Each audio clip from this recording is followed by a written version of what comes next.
Международный культурный форум проводится в Санкт-Петербурге уже в 6-й раз. В этом году здесь собрались более 33 тысяч участников из регионов России и зарубежных стран. Для них предусмотрена насыщенная программа. Культурные и деловые мероприятия, лекции, мастер-классы и обмен опытом с коллегами. Самый главный итог, который мы для себя вынесли, почерпнули, что есть те направления, есть тот опыт регионов, который сегодня необходим и нам. Сегодняшнюю пресс-конференцию участники форума назвали «Культура будущего». Они рассказали об изменениях, которые ждут культурную жизнь республики.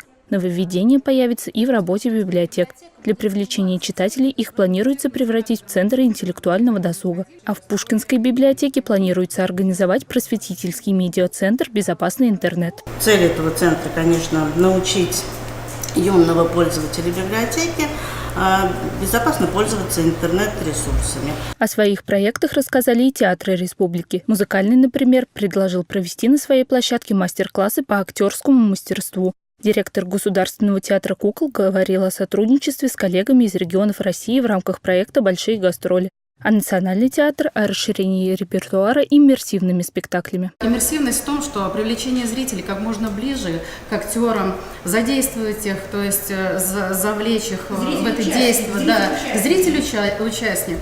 Вот. И мы сейчас разрабатываем несколько проектов именно провести настоящий иммерсивный спектакль. Планами на будущее поделились и музеи республики. Краеведческий совместно с музыкальным театром и Мордовской филармонией планируют организовать работу по сбору информации о значимых мероприятиях и интересных людях республики. А Музей изобразительных искусств имени Эрзи достиг соглашения о создании в Саранске культурно-выставочного центра, который откроется 19 апреля следующего года. Екатерина Журавлева, Александр Данилов. Наши новости.